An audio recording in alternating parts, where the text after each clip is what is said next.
Salut les gars, j'espère que vous allez bien, vous êtes bien sur la chaîne de Passion Gaming et des fois il n'y a rien à faire sur FIFA, donc j'en profite pour faire des vidéos foot et vous dire mon avis par rapport à certaines choses que je vois sur les réseaux en ce moment. Le Paris Saint-Germain aurait truqué leur match et ça aurait été un match mais un peu truqué et le PSG méritait pas de gagner l'Inter.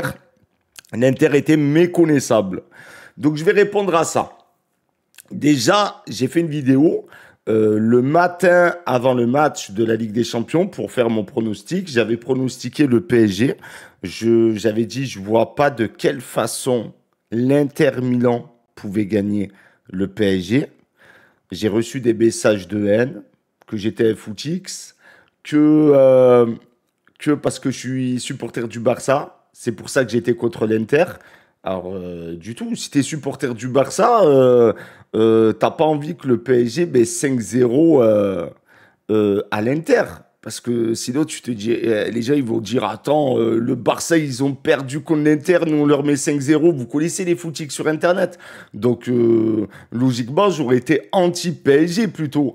Comme ça, c'est plus glorieux d'avoir perdu contre l'Inter et l'Inter gagne la Ligue des Champions. C'est plus glorieux que voir en finale l'Inter prendre 5-0 par le PSG déjà. Mais bon, comme les gens, ils sont nés à Tchernobyl, certains qui connaissent rien au foot, la preuve, hein, la plupart qui m'ont critiqué sur mon analyse, ils m'ont dit t'es fou, il y a Barella, il y a ci, il y a ça, alors que tu peux avoir n'importe quel joueur de foot, même les plus grands, si ton schéma tactique est moins bon que celui de l'adversaire, tu peux avoir même 11 R9, 11 Ronaldinho, ça sert strictement à rien. Mais comme les gens ont connu le foot sur Twitter et qui n'ont aucune culture footballistique, eh ben voilà, j'ai reçu pas mal d'insultes. Donc maintenant, je vais vous dire, moi, mon avis par rapport aux Parisiens qui auraient truqué le match, qui auraient acheté le match, que l'Inter était inexistant, qu'il y a plein de choses. Il y a même des faux trucs qui tournent sur TikTok en quoi que l'équipe de l'Inter a été malade sans raison, des faux trucs et tout. C'est un truc de malade. Donc, faut savoir un truc. C'est que si, par exemple, dans la boxe, le point fort d'un mec, c'est le jab. Et avec le jab, eh ben, il arrive à marquer la distance et après enchaîner avec un crochet ou quoi que ce soit. Et que tu lui enlèves cette arme, il sera moins fort. Tu vois? Si au tennis, l'arme du mec, c'est son revers, et que tu joues le plus possible sur son coup droit et que tu vas en voler, il sera moins bon. On est d'accord. Il sera moins bon. Parce que même si sa volée, tu la mets du côté de son revers, vu que tu l'as excentré du terrain avec le coup droit, du temps qu'il revient, même s'il a un bon revers, ça sera problématique. Que si tu joues directement sur son revers, ça va être plus compliqué. On est d'accord. Le problème, c'est que les gens, ils connaissent pas le foot. Le problème, c'est, je fais pas le mec, je fais pas le Guardiola. Mais c'est une vérité. Twitter, Internet a tué le football, Internet. Les gens ne connaissent pas le football. Les gens, Barella il est fort, Bastoni il est fort, je comprends pas qu'ils ont pris autant de buts. Les gens connaissent rien en fait. Les gens sont des abrutis finis. Ou les gens manquent d'objectivité. Par exemple, je vais vous dire mon analyse. Euh, Si j'aurais, par exemple, je sais pas, un jour, je vais dire, voilà, le PSG, félicitations à eux, ils méritent leur Ligue des Champions et tout. Les Parisiens vont être d'accord avec mon analyse, vont dire, ah, lui, c'est un bon, merci, nanana. Par contre, un jour, s'il y a Barça-PSG et qu'il se passe un truc de fou dans le match et que je dis, non, là, les Parisiens, vous avez abusé, et que j'ai raison, eh bien, juste parce qu'ils sont parisiens, c'est un exemple avec vous, les Parisiens, comme j'aurais pu prendre n'importe quel exemple, ils me diraient non, t'as tort, non, nous on a raison, parce que les gens ont manque d'objectivité. Ils vont supporter leur club. Quand tu vas parler bien de leur club, ils vont être d'accord avec toi. Le jour où tu vas parler moins bien de leur club, même si tu as raison, eh ben ils vont pas être d'accord avec toi. Donc moi, je reste objectif. Je suis supporter du Barça. Voir en finale le PSG gagner 5-0 l'Inter. Un mec qui est pas objectif, il dirait ouais, le match il a été volé. C'est pas possible qu'ils mettent 5-0 à l'Inter alors que nous, en demi-finale, ça a été dur. Mais ceux qui diront ça, c'est que les supporters du Barça qui n'est pas objectif et les Marseillais qui n'est pas objectif. Je reviens avec ce que j'ai dit si tu enlèves le point fort d'une équipe. Le point fort de l'Inter, les gars, c'est les latéraux. Pas en termes de qualité, parce que Dumfries et Di Marco, c'est pas Cafu, Roberto Carlos. Pas en termes de qualité, mais en termes de schéma tactique. C'est-à-dire que quand ils sont bas, c'est comme si c'était des latéraux. Quand ils montent un peu, c'est comme si c'était un peu des milieux de terrain. Donc, quand tu joues avec eux, quand ils sont au niveau des milieux de terrain, ben en fait, tu es en supériorité avec l'Inter. Parce qu'en fait, les latéraux font milieu, sont ailiers aussi, font tout à la fois, c'est des couteaux suisses.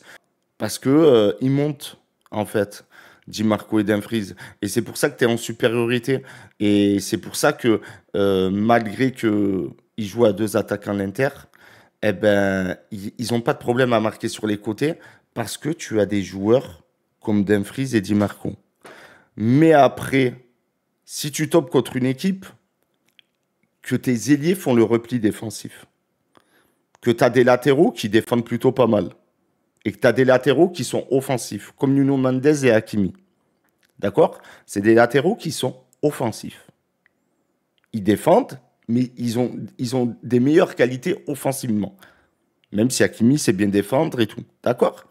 Et quand vous avez Dembélé et Kvaratskhelia, que dès qu'ils perdent le ballon, font les replis défensifs, vont aider les ailiers. Et bien à partir de là, la stratégie de l'Inter, qui se joue tout sur les côtés, parce qu'on a vu, ils étaient perdus, les autres joueurs sur le terrain, et bien quand tu bloques cette stratégie, et que les ailiers, les latéraux, on les appelle comme on veut, parce que Dumfries, Di Marco, voilà, ils jouaient un peu de partout sur l'aile. Tu les bloques avec des replis défensifs, avec un pressing qui a été fait pendant 90 minutes. Mais à partir de là, les gars, à partir de là, quand ta seule arme, c'est Dumfries et Di Marco, mais tu les vois plus. Et tu as presque l'impression que leur match est catastrophique. Mais ce qui rend le match, surtout de Di Marco et Dumfries, catastrophique, c'est l'équipe adverse. Parce que tu as l'impression qu'ils ont été inexistants, catastrophiques. Parce qu'ils se démarquent souvent de l'Inter, ces joueurs-là. Parce que ça fait partie du schéma tactique de l'Inter. Mais on l'a vu même en Serie A, moi, qui a suivi l'Inter. À chaque fois qu'ils ont perdu des matchs, c'est souvent quand les ailiers ne trouvaient pas de solution. Parce que ça fait partie du jeu de l'Inter. Donc, quand tu enlèves ça de l'Inter, c'est plus la même équipe. Et désolé, le Barça se sont compliqués la tâche plus qu'autre chose. Parce que au lieu le Barça, on joue tout le temps de la même façon. Et on n'arrive pas à se réinventer, tu vois. Que Enrique, tu le vois contre Arsenal, contre Liverpool, ça reste le même ADN, le Paris Saint-Germain, mais il a des stratégies différentes. Le Barça, les gars, on n'arrive pas à se réinventer. Au bout d'un moment, tout le monde sait notre jeu. C'est tiki-taka, et avec un petit flic, on joue. Et en plus, on n'a pas des latéraux de qualité. Donc, Dumfries, il se régalait, Dumfries. Parce que tu n'avais pas assez de repli défensif. Et quand vous regardez bien, après Rafinha de l'aile, il est redescendu, mais plus dans un poste un peu milieu de terrain en fin de deuxième période, un peu avant la prolongation, à des moments. Mais il n'y a pas eu de pur repli défensif comme ils ont fait Kvara et Dembélé. Donc, au bout d'un moment, les gars, on perd le match contre l'Inter, mais parce qu'on leur a donné la victoire. L'Inter, c'était pas impressionnant. Le Barça ont rendu l'Inter impressionnant. La preuve, la possession, les stades de tir, l'Inter ont été impressionnants face au Barça parce que parce que le Barça, le gardien, c'était pas top et la défense, elle faisait très peur. Donc au bout d'un moment, sur 6 tirs, t'en marques allez, peut-être sur 9 tirs aller-retour, un truc comme ça, t'en marques 7. Et je crois le Barça, je sais pas combien c'est tirs, c'est le double ou le triple. Ils en ont marqué moins. Donc au bout d'un moment, Il y a ceux qui disent, ouais, c'est truqué parce que l'Inter, ils n'ont pas joué de la même façon contre le Barça. Mais c'est le Barça qui a laissé jouer l'Inter. Moi, je l'ai dit, l'Inter, c'était surcoté. J'ai fait la vidéo de la finale par rapport au PSG. Et je disais, l'Inter, avant même que la finale, qu'il y a la finale, je dis, l'Inter, c'est surcoté. Parce que l'Inter, tu leur enlèves ces latéraux, là, cette défense à 3 et les latéraux qui montent, là, pour être en supériorité dans tous les compartiments, pour éviter les contres, etc. En milieu de terrain, tu vois, tu as deux joueurs en plus, Dumfries, Di Marco, des fois qui montent, etc. Mais quand tu tombes sur une équipe qui a des latéraux offensifs, le Barça était le cas, le PSG est le cas, mais que tu as une équipe comme le PSG qui ont des atouts, des latéraux offensifs, mais c'est pas Gérard Martin, comme je l'avais dit, Hakimi et Nuno Mendes, donc ils savent un minimum défendre. Et qu'en plus de ça, tu as tes ailiers qui font les efforts. Et beaucoup ont parlé que c'était pas normal, que Thuram était inexistant, que Lautaro était inexistant. Mais c'est tout à fait normal. Tout passe sur les côtés. Donc si tu n'alimentes pas Lautaro ou Thuram, tu ne peux rien faire. Sans compter le milieu de terrain qui était bouffé par le pressing du PSG. Donc tu n'avais aucune arme. Ils auraient pu marquer Thuram et Lautaro. Mais si tu as l'équipe adverse qui fait un pressing constant et que tes attaquants ne peuvent pas être alimentés, s'ils n'ont pas le ballon, ils peuvent rien faire. C'est qu'une question de logique. Et le PSG ont super bien joué de cette façon-là. Et c'est pour ça que vous avez eu un match aussi déséquilibré. Parce qu'il y avait une équipe qui a trouvé la solution pour battre l'autre. Et l'autre était resté sur la même configuration que leur demi-finale. Et c'est ça qui fait toute la différence. Mais est-ce qu'on peut mettre Yamal Ballon d'Or en disant qu'il est impressionnant face à l'Inter alors qu'il perd le match? Et quand tu vois le match que Dembélé a fait qui était impressionnant. Mais les gens ne remarqueront pas que Dembélé a fait un match impressionnant parce que les gens pensent qu'au but. Les gens ne pensent pas aux passes décisives, pensent pas au pressing qu'il a fait pendant 90 minutes, au cauchemar qu'il a fait vivre à Sommer. Mais bon, j'en parlerai dans une autre vidéo. Donc, est-ce que le match a été truqué du PSG? Bien sûr que non. Bien sûr que non. Il n'y a que les footix qui pourront dire ça. Et en commentaire, des gens qui vont me contredire et que je bannerai définitivement directement parce qu'ils ne connaissent rien au foot. La preuve, j'ai été insulté. J'ai été insulté parce que j'avais dit que le PSG allait gagner. J'avais dit à peu près tout ce qui allait se passer dans le match. Et ça s'est passé.